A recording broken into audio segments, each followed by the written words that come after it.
All right, and we're live. So welcome back to Dapp University. So today we're going to talk about something that could be a pretty big trend for crypto soon and what you need to understand about that. Okay, we're going to look at some of the cryptocurrency markets. We're going to look at a lot of other news updates that have happened in the space since yesterday. Again, we do these live streams Monday through Friday on this channel about 9:30 a.m. Central Time. Just turn on notifications, subscribe. You'll find out about those whenever we go live. We're going to answer some of your questions and a lot more. So if you're new around here, hey, I'm Gregory, and on this channel, I turn you into a blockchain master. So if that's something that you're interested in, then smash that like button down below for the YouTube algorithm and subscribe to this channel. And if you want to learn how to master blockchain step by step, start to finish, then head on over to dappuniversity.com/bootcamp to start today. All right, last but not least, nothing I'm saying in this video is not be financial advice. There's lots of scammers on the comment section below this video, like trying to paste a phone number in there. That's not my phone number. I'm never going to give you my phone number or ask you to invest with me. All right. Now, I'm never going to DM you on any social network or anything like that. Okay. So anyway, we got people jumping in the chat here. We got Culture Hives, David Stone, Natasha, Jared, Camille, JD, Automatic Beats, Robert. Welcome. All right. So, I know I've had quite a slew of announcements at the beginning of this video. One final announcement, if you are a regular viewer of these live streams, which if you're not, I hope that you will be in the future. But tomorrow and Friday, I'm not going to live stream because it's going to be the Thanksgiving holiday weekend in the United States. So I'm going to take 2 days off from live streaming, Thursday and Friday, tomorrow and Friday. But we will resume our schedule the following Monday as planned, throughout the rest of the year till the end of the year. We'll get to the Christmas holidays. So anyways, with all that being said, let's get started. So let's talk about a pretty big trend for that could pop up pretty soon in crypto, because people are always trying to find what's the next hot thing, right? What is it? We've seen so many things pop up: DeFi, NFTs, gaming, other layer one blockchain, smart contract platforms, all that type of stuff. But one trend that is starting to pop up, I'm already seeing evidence of this, that could get a lot bigger pretty soon, is one that sounds, stranger than fiction. Okay, so let's take a look at this news story that I saw pop up yesterday. So Canadian investment company buys $2.5 million worth of virtual real estate in Decentraland. All right, on Tuesday, basically, investment firm that focuses on DeFi called tokens.com personally $2.5 million worth of land in the platform Decentraland. So basically, without going through the entire article and just basically summarizing what's going on here, we're starting to see a trend with metaverse. All right, and what is metaverse? Well, basically, it is an embodied internet that's enabled by blockchain. So think about virtual worlds, augmented reality, virtual reality. Of course, we've had these technologies for quite some time now. They've been improving, but now they're getting to a point where you can actually create virtual worlds that aren't going to be centrally owned by, centralized companies, that could actually be decentralized in the sense where you can move things in between metaverse worlds, with blockchains, with NFTs, all that type of stuff. And this creates an opportunity to actually have real estate in a virtual world that you can purchase and own. Now, I know this is going to totally not click with some people, because we're going to, or said a different way, that's not what I mean. So this is instantly going to trigger skepticism in a lot of people, and it should, right? Some of this stuff is so brand new, and we don't 100% know if these things are going to be sticky long term. That is one of the that's the nature of new technology like this. So sometimes stuff looks like a toy, but it actually turns into something that's pretty viable long term. Sometimes things that look like toys end up staying toys long term and don't carry the value. Okay, but already see evidence of this, where people are starting to drive up the price of real estate in the metaverse. Okay, so where you can basically own plots of land, you can earn something that's scarce, that has an analogy to what's happened with real estate in the physical world. Okay, so we're seeing a lot of sort of FOMO into this opportunity. People trying to front run this, as more people, expecting more people to come in this later. It's basically a land grab in the virtual world. So if you're out there hunting for the opportunities, definitely keep this one on your radar. I'm not making any kind of guarantees of any kind of financial gain from something like this. I'm just calling the evidence of trends where I see them, okay? That doesn't necessarily mean it's going to blow up to be as big as trend as the NFTs or DeFi or anything like that. But we're starting to see news stories come out about this, and lots of other people, pile into this. So let me know what y'all think down in the comment section below. Is this absolutely crazy? Is land in the metaverse actually going to be worth anything long term? Is this all just a joke? Let me know what you think down in the comment section below.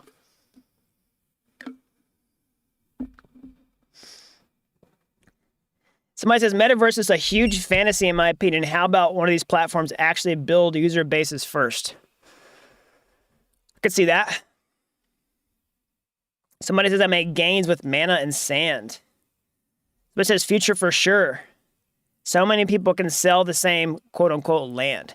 Yeah, so that's a good point, but that's also like, a cryptocurrency. Anybody can issue a cryptocurrency, right? Not all cryptocurrencies are valuable. What gives a cryptocurrency value? It's network effect.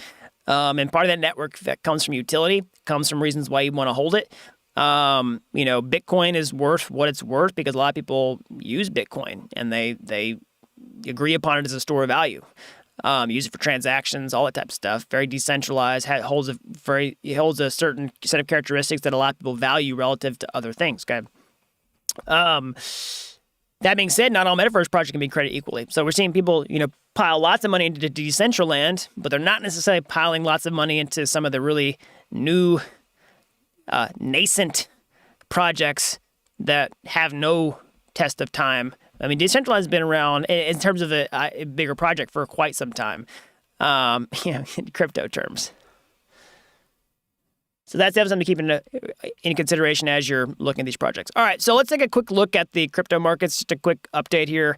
Not a lot has changed in my opinion. If you've been watching the live streams, from what I've been saying, the past several days. So everything is, in terms of the majors, a lot of stuff is basically flat, or maybe slightly bearish. We had a bit of a correction over the past couple weeks. I don't see any reason why we would be in some sort of long-term downtrend or anything like that.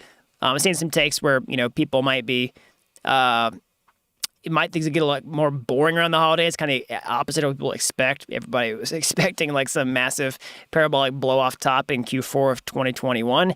We haven't really seen evidence of that. Of course, it could come. I mean, it could come fast. You know what I mean? So,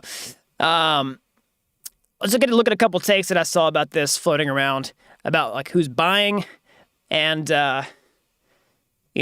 what their behavior might be. So I kind of hinted at markets being a little bit boring here a second ago. I actually want to pull up this tweet that I thought was pretty good. So basically, retail may get a little bored, but traditional financial institutions may take the opportunity before end of year to say they allocated to crypto in 2021. So basically what they're saying is if they see these dips and, they might see some buying opportunities and it gives them, a window to say, hey, yeah, we put some money in crypto. So expecting in 2022, at least the opportunity for crypto to have gone up and then they get to, share their wins with other people. I mean, this is pretty common in finance where basically you make a lot of bets, you don't tell anybody about all your failures, and then you say, oh, look at this. This is the thing that I did right. And then everybody, thinks that you're a genius. I mean, it's pretty common. So we could see that behavior,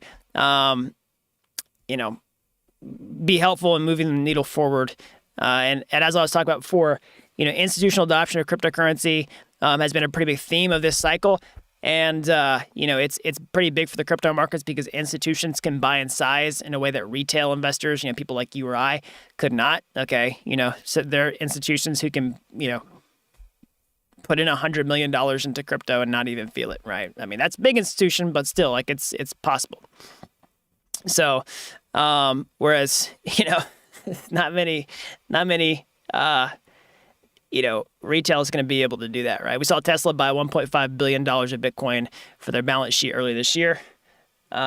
We could see some of the similar types of buys later.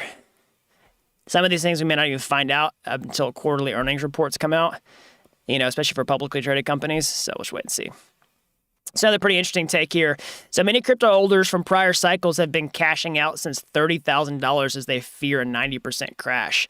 So I understand this because, I was here during the last major crypto crash and bear market winter of 2018 and into 2019, okay?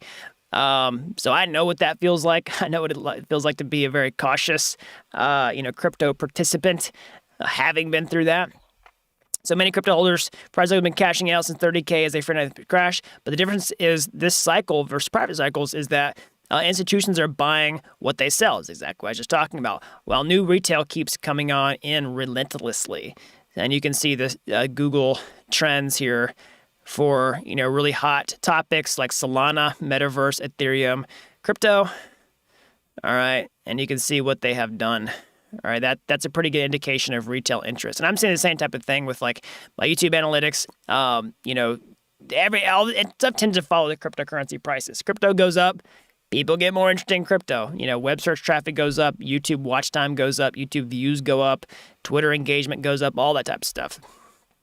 So it's sort of this snowball effect. Okay. So speaking of crypto markets, one thing I want to check on right now actually is something that's pretty interesting that I see in the marketplace, which is the ETH to BTC ratio. Okay, so this is measuring the Ethereum price to the Bitcoin price. All right, so you might have noticed as we've seen some of this correction, is that the ETH price has kind of recovered faster than the Bitcoin price. I mean, on 7-day, Bitcoin is down 5.5%. Ethereum's up, basically Bitcoin's red, ETH is green over the past 7 days. And what that does is it causes the ratio of ETH to BTC to go up. Okay, so basically you can buy more Bitcoin with one ETH. Or basically, that said another way, is ETH price is outperforming Bitcoin in terms of the rate of change. Okay, so I see some people kind of drawing a chart on this, like looking at a wedge, saying, here's a line here to here to here, and then it's breaking out of a wedge, and that it's very possible that if ETH breaks this kind of resistance up in here, that you could just start to see ETH really appreciate significantly up to the point where it would potentially flip Bitcoin and actually become the number one cryptocurrency by market cap. Now, if you've been watching this channel at all, you have already heard me say this, but I'll repeat it, especially if you're new. I don't think that ETH is going to flip Bitcoin like tomorrow. You know what I mean? I do think it's possible because everything you do with Ethereum versus Bitcoin, but I think there's I'd say less than a 30% chance that it does it like this year, maybe like a 25% or less chance as we get closer and closer to the year. I mean, it'd have to, in terms of market cap, ETH would have to double in price, with Bitcoin staying the same. I mean, it's probably even less percentage. I'm just like kind of improvising those numbers off the top of my head. It's probably not going to happen. Even if it did, it would not sustain that. I don't think, because crypto is very volatile. It would take a long time for it to establish that sort of dominance, but I do think it's possible, and I've seen some people, sort of extrapolate this out onto the charts and say it could happen, in the next couple of years. So that scenario seems way more likely to me. And if you're in crypto for the long term, which, like I said, I don't really give financial advice on my channel, but that's personally what I am. You know what I mean? Like, that's a way better outlook. Because I know some people are sitting around the crypto markets getting really impatient and being like, hey, when moon? Like, when is Bitcoin finally going to break, $100,000? When is ETH finally going to break $10,000? Well, to that, I would say the longer it takes to get there, within reason, the better, in my opinion, because then that means it actually has stability. Okay. So, there's a lot of people who have been calling for astronomical crypto prices by the end of this year, and we haven't gotten there yet, but we don't look particularly bearish. So you know what that means, in my opinion? First of all, we still have quite a bit of time left before the end of the year, okay? But if we never see that, fabled parabolic blow-off top that everyone's expecting, then that way stacks the deck in terms of likelihood that we would be into some sort of longer super cycle, in my opinion, okay? Or just a longer cycle in general, which to me, I'm okay with, because that means we have more stability in the prices. Because let's say ETH got to $10,000 and it was doing about like what it's doing right now, making some progress, seeing a 20-30% correction, making some progress, 20-30% correction, making, just like 3 steps forward, 1 step back. If it just did that over and over and over again for a long time, that would be insane. Like crypto would kind of start to look a little bit more like equities in some cases, right? With, maybe still sharper volatility, but longer sustainable growth that actually mirrored the adoption that was going on, that have fewer bubbles. Sign me up, because that means you're going to be able to create, still insane returns as an asset class without the ridiculous, volatility that we've seen in the past, which I think will happen at some point in the future with crypto. We just don't know if that time is now. And a lot of people think it's going to be much farther down the road, but if it gets here sooner, works for me. Somebody says, I like volatility. That's where the money is made. I get that.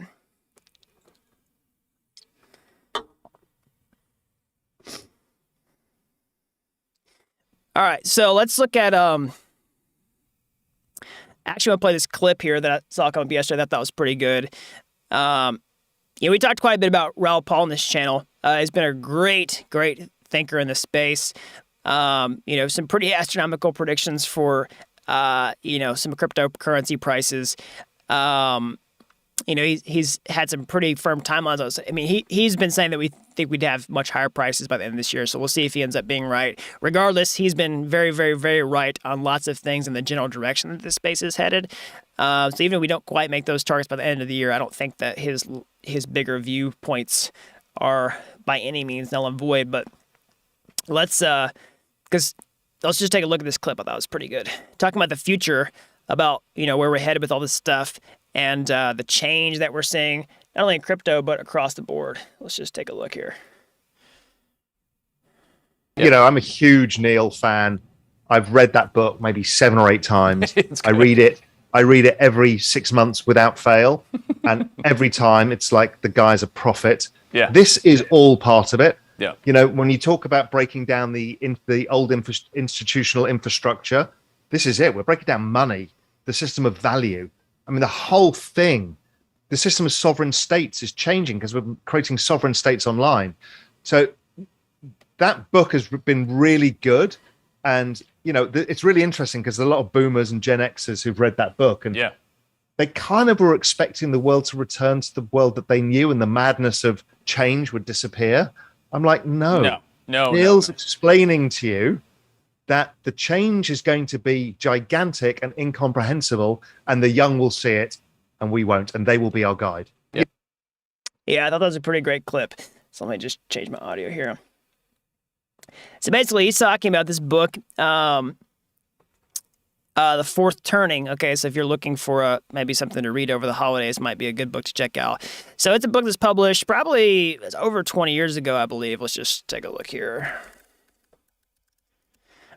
Let's see here. I want to see if I can get my publishing date right. Yeah, originally published December 1st, 1996. So 25 years ago. Almost exactly 25 years ago. So anyways, he's talking about, some of the predictions made in that book about what's going to happen to just the world. You know what I mean?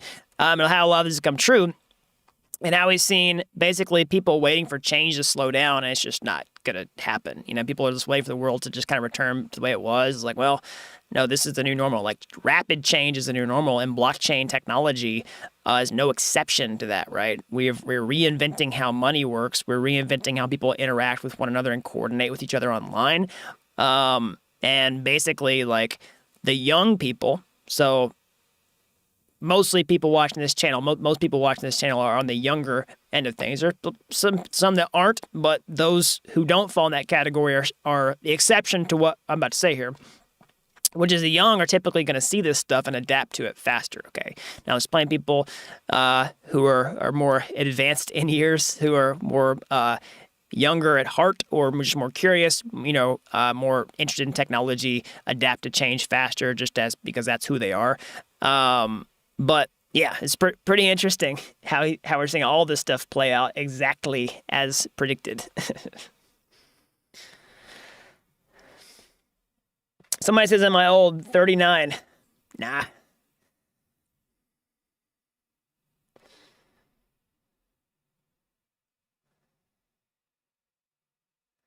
Somebody says, how old is everyone here in the chat? I'll let y'all duke that one out. Okay, so let's just check on this here.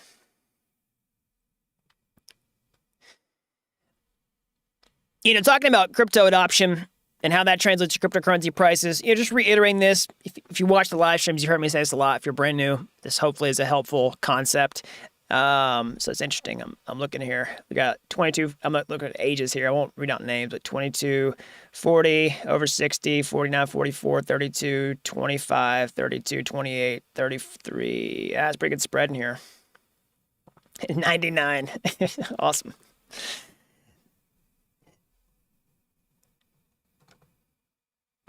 Okay, so just reiterating this, for especially for people who are new or just you need this concept reinforced. So my view on the crypto markets is why would cryptocurrency prices go up in the first place? Okay, so why do I have sort of the viewpoint that we'll see higher cryptocurrency prices in the future? Well, it's all got to do with adoption of blockchain technology and actual utility value of blockchains because basically we've seen this with other valuations with other types of tech in the past, like tech stocks, et cetera, basically network effect. So as you create technology that has real benefits that you can't get somewhere else, like using a blockchain, you have a censorship-resistant money, a decentralized money, a programmable smart contract platform like Ethereum or any of these other layer ones that are out there where you can build arbitrary applications that let you do decentralized finance, buy and trade NFTs. There's all these use cases about why you would want to use this thing in the first place. And a lot of these things have cryptocurrency that's, integrated into these blockchains or these protocols in an inextricable way. Like you can't use the thing without using this cryptocurrency. So basically, as you create this technology that has all these use cases that gets all these different reasons people want to use it, it generates a network effect. And the value of the number of people using that can actually accrue to the cryptocurrency prices themselves in an exponential way. And that's why I like to track adoption metrics, active users, active addresses, transactions per day, all that type of stuff, because those things support cryptocurrency prices going up long term. Of course, we can see, booms and busts on the way. There are some things sometimes where the prices are a little bit detached from the fundamentals of what's actually happening on the blockchains themselves. But that's why I anticipate things growing over time, and I'm even more open-minded to the idea of a super cycle if we don't get some massive bubble in the cryptocurrency markets. Now, if Bitcoin went to $150,000 in the next 4 weeks, that's probably not going to be sustainable. You know what I mean? We're probably going to have some long-term correction because crypto is reflexive. What goes up usually comes down pretty fast, about as or even faster than it went up. So that happens a lot, especially for the first and final time. So anyways, let's look at some more adoption types of things, because not everything's all about like adoption that you can just measure, you know what I mean, in terms of active addresses. There's a lot of that, but part of it's like just seeing the big picture items on the table, like institutions coming into the space, new people investing all this capital, that type of stuff. Actually just looking at different anecdotes along the way, like this. So Citibank is hiring 100 people for its crypto team. Okay, the bank wants to meet the increasing demand. It also wants to explore new crypto products and investments. So key word in there is demand, meeting demand. Okay, so I mean, a lot of these banks know this is an adapt or die situation. Okay, crypto is coming for the banks, has been for a long time. People didn't take it seriously. Now they got no choice but to pay attention. Okay. And it's also great news, if you were interested in blockchain, because this is part of the demand. So, like, my end goal of this channel is to help you all, master this space so that you can accomplish whatever your goal is inside of blockchain, especially around technical skills, getting in and creating, satisfying that demand, because that demand is huge. It's way bigger than the supply of people that don't know how to do it. Even if everybody watching this live stream or who subscribed to this channel just became a blockchain developer tomorrow and got a job, it still wouldn't even satisfy the demand for blockchain talent out there, okay? And so this is absolutely crazy.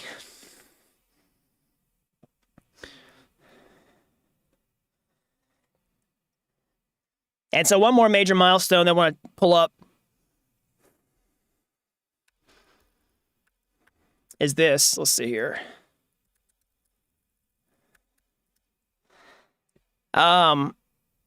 Which is now over 1 million ETH has been burned following EIP 1559.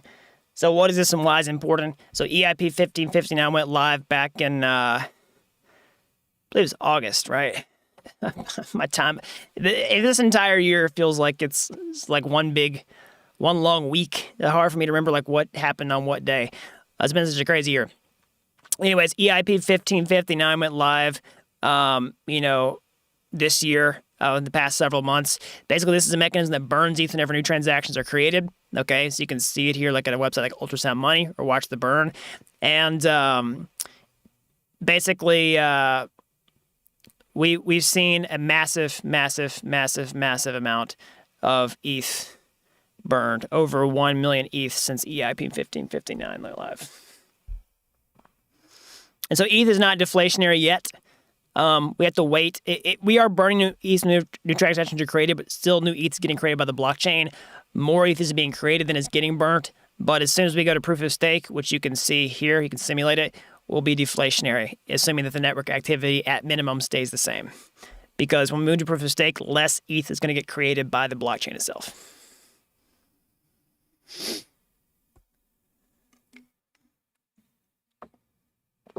Somebody says it will matter when people realize there's nothing these tokens do. What's the utility? Well, what do you think the utility of a Bitcoin is? Who can just come in and take your Bitcoin? And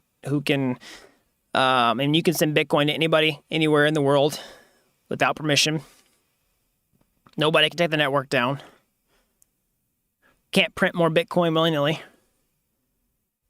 Lots of people agree on it as a store of value. That's a huge value.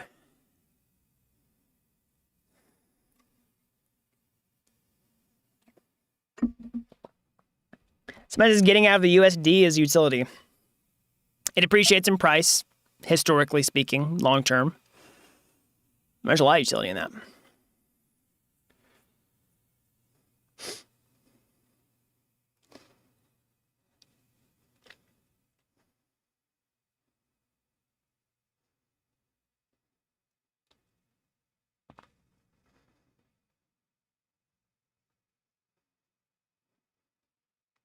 Somebody says, is entering blockchain hackathon a bonus for your developer resume portfolio?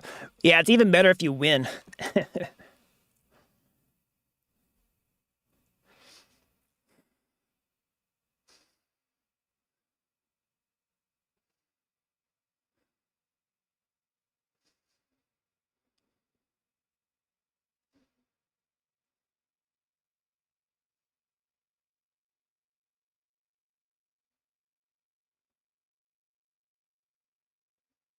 Somebody says, will the U.S. allow any DAO that it cannot tax? It's a good question.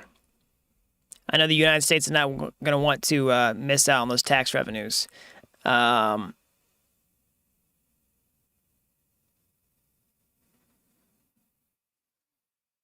know we've seen things like DAOs, recognized as LLCs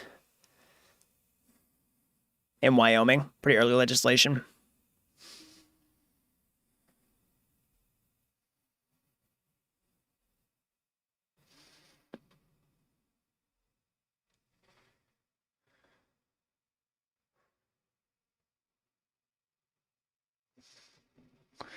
Could I dive deeper on what impact ETH being deflationary would have on its price long term?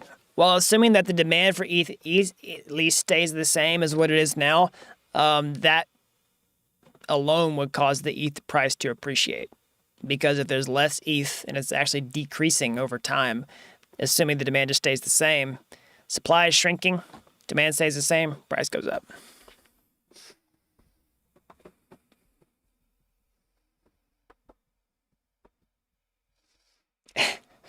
Pretty funny comments in the chat. Can't read them on camera.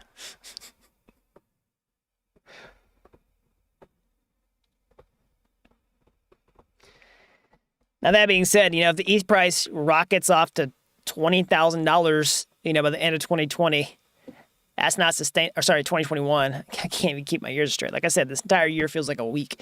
If the ETH price rockets off to $20,000 by the end of the year, 2021, that's not sustainable.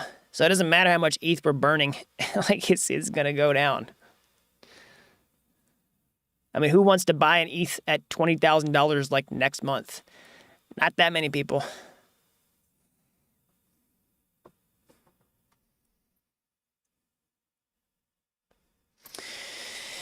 All right, everybody. Just a reminder, no live stream tomorrow or Friday because it's Thanksgiving holiday here in the United States. I'm going to take a little bit of time off streaming for 2 days. We'll resume our schedule on Monday.